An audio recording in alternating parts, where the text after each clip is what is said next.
Cam got hit.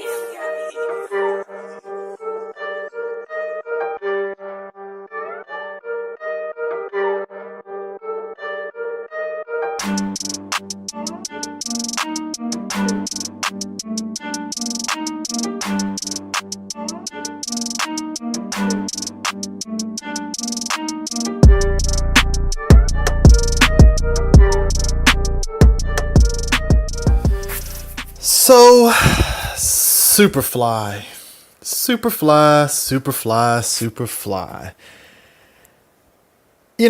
So last year, on the podcast, we had did an episode where we talked about the 1972 Blaxploitation movie Superfly. Great movie. Probably one of the top Blaxploitation movies of all time and stuff. Very beloved movie.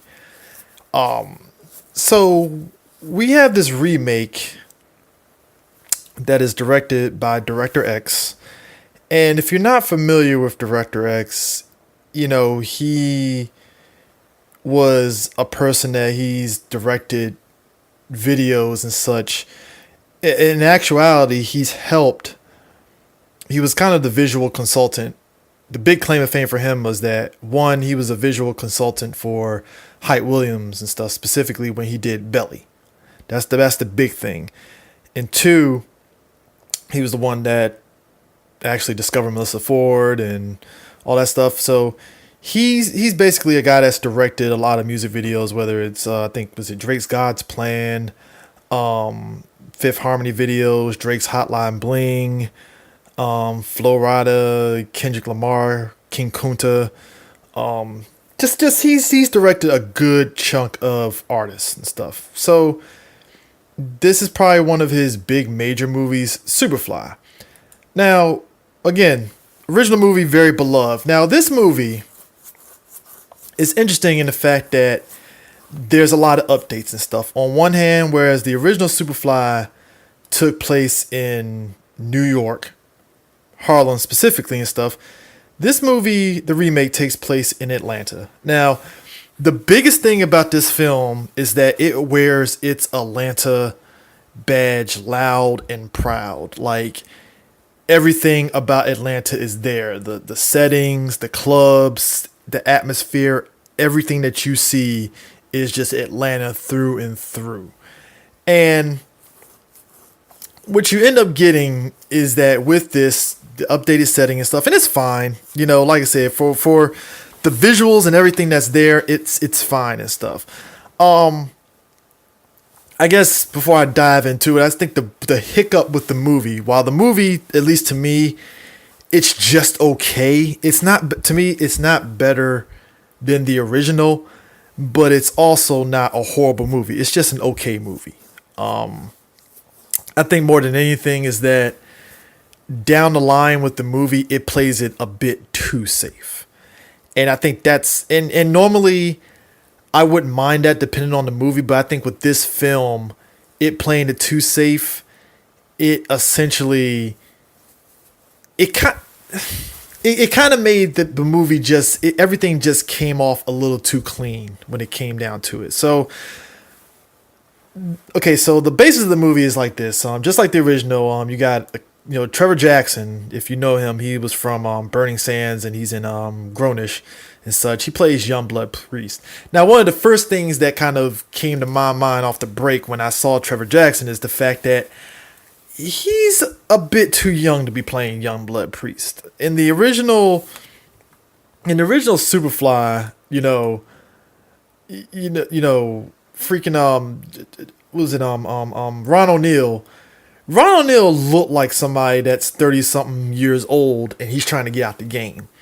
What got me about this film is that here you have Trevor Jackson, who is 21 years old, and we're supposed to believe that this guy is the man that's been selling drugs and he's been in the game for a while. That's the one thing that you kind of just don't buy in this movie. He's supposed to be this person that's been in the game for a while, and while you can sit there and make the claim, well, he's been doing this since he was, a teenager and stuff.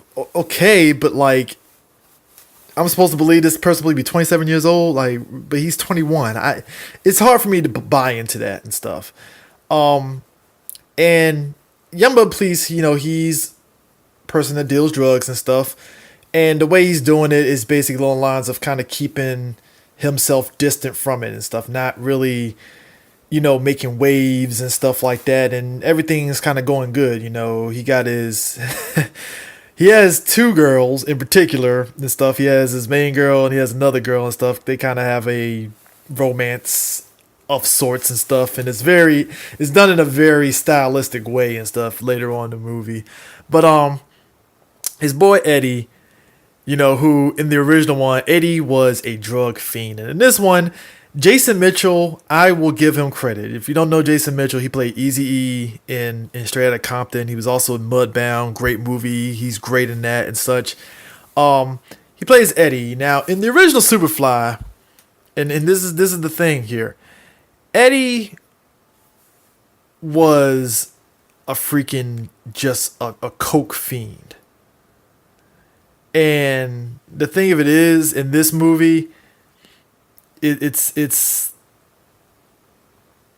one of those situations where they didn't really play it up and stuff. And I get it and stuff. You want to do something different. That's fine. So I will say Jason Mitchell as Eddie, he was pretty good.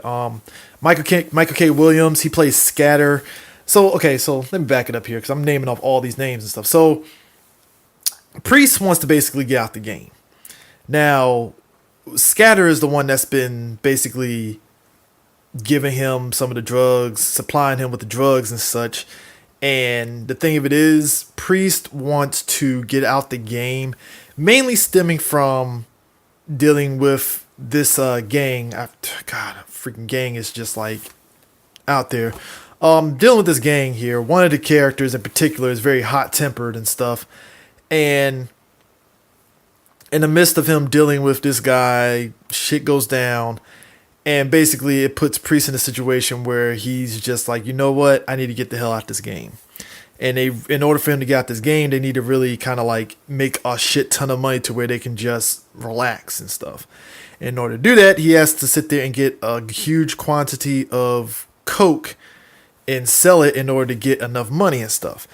And since his mentor Scatter isn't necessarily helping him getting that there, he has to circumvent him and go to Esai Morales, who plays the what the fuck was the dude's name? Blanking out here.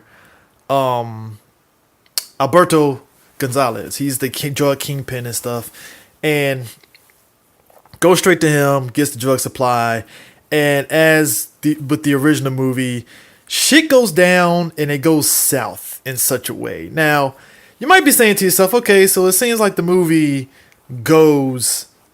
is on par with how it was in the original, and there's, what's the issue here? Well, see, here's the issue. In the 70s, when you had certain things in this film, whether it's the bad guys, for instance, I'll take one in particular here. Okay, so as with the original one, you have the corrupt cops. Now, in the 70s with Blaxploitation, when you have any sort of evil white person and stuff, it's very over the top because, hey, they're the man, they're evil, and, that's just what it is and such. So what ends up happening is you have these evil cops, one of them played by Jennifer Morrison, and they're played up in such a way that it's just over the top on the level of like, okay, we get it. They're evil. Jesus Christ, we get it. They're evil. And it's done in such a way that it's like, at one point, Jennifer Morrison, she plays Detective Mason. Her and this other dude, they basically catch one of Priest's boys with coke and stuff. And just the over-the-top way in which they go out their way to try to get information out of his boy and just everything to do. It's like crazy over the top, and the optics of just like, oh God, a cop killed a black guy. Hold your hands. Oh, Jesus. It's done in such a way, and you're just sitting back like, okay, fine, I guess. But you're more so just like, yeah, I figured that shit was gonna happen and stuff. But like I said, they play on those kind of realistic things. But like, just they're just so over the top with it and stuff. And I normally wouldn't mind that because I'm a fan of just over the topness when it comes to evil villains and stuff. But the thing of it is, when you do it, you got to make me like them. And it's like with these cops, I don't like them. Which that's to be fair, but it's just like it's like ridiculously over the top and stuff. Like I'm talking, they're trying their best to ham it up as like we're evil. See, we're evil because white and cop and blah blah blah. It's like, okay.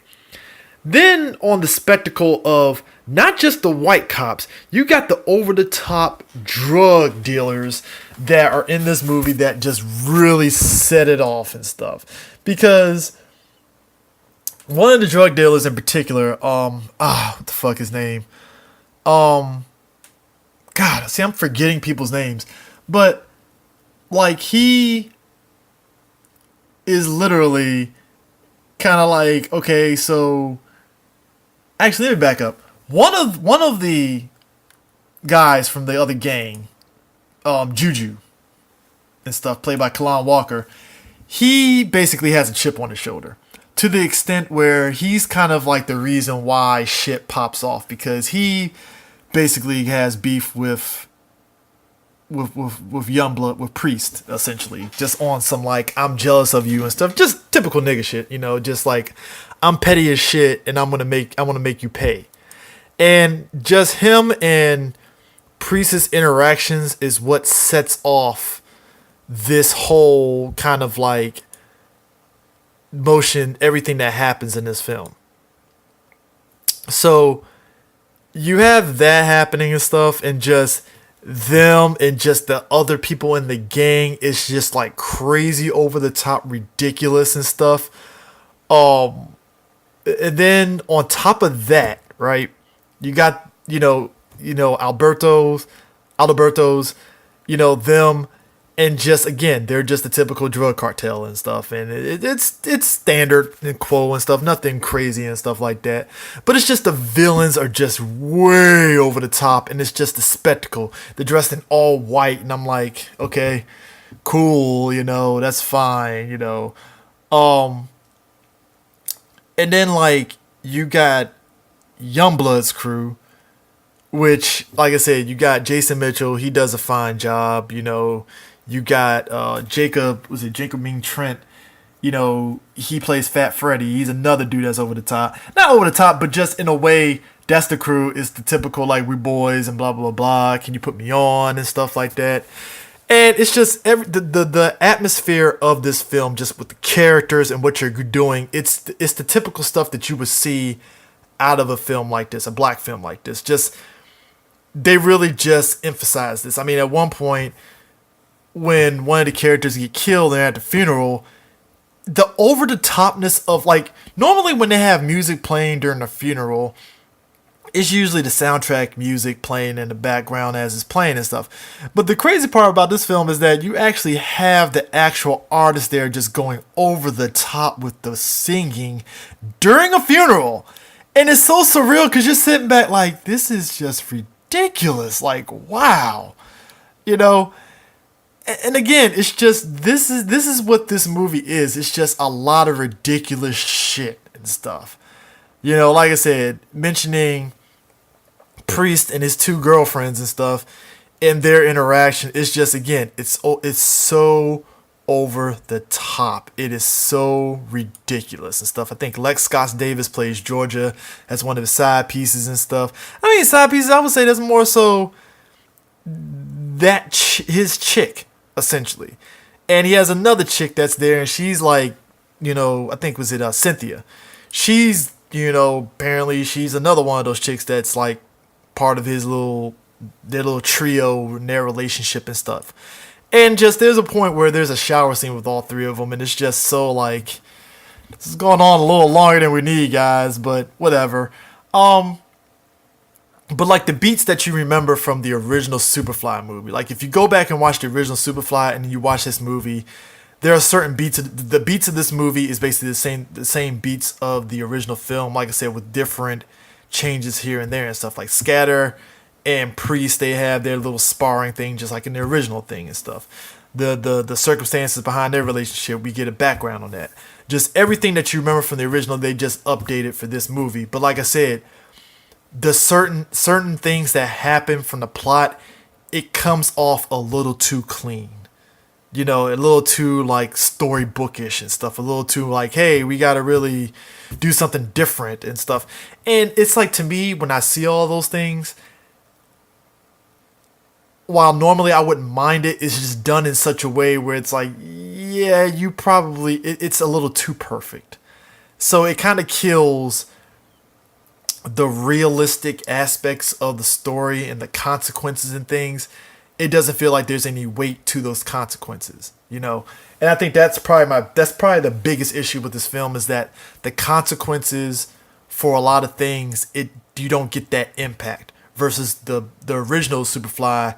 You got the impact of Priest's actions and what he was trying to do and what it cost him and stuff. And I feel with this new movie, while there is a cost, you don't get the weight of it. And I think that's pretty much the biggest problem with this film, is that the weight of things that are happening and stuff, you don't feel it as much.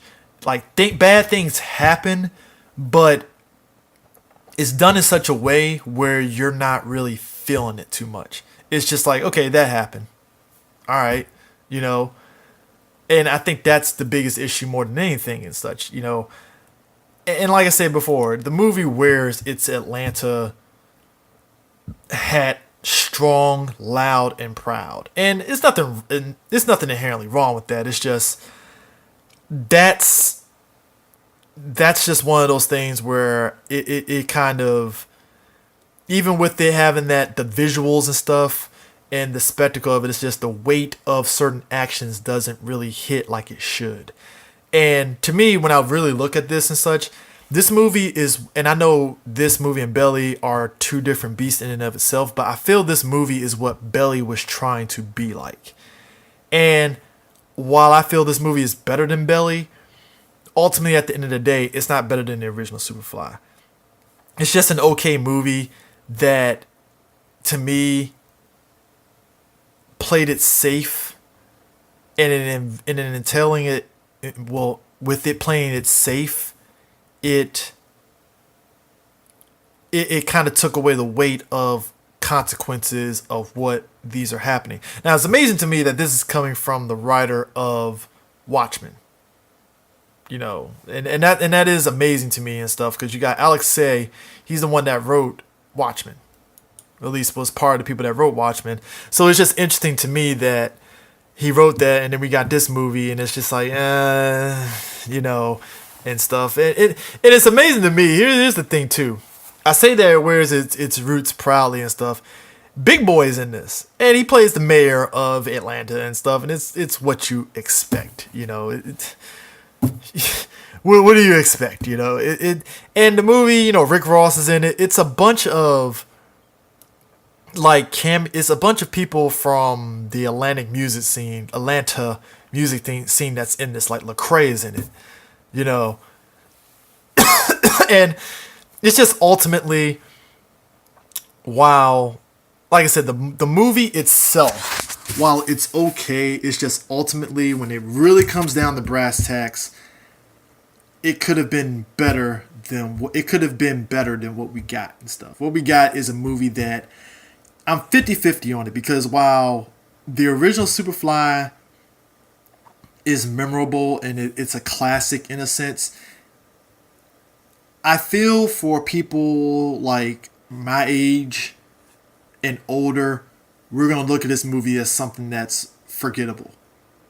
And I think for people younger than us, they're going to look at this movie and actually latch onto it and such.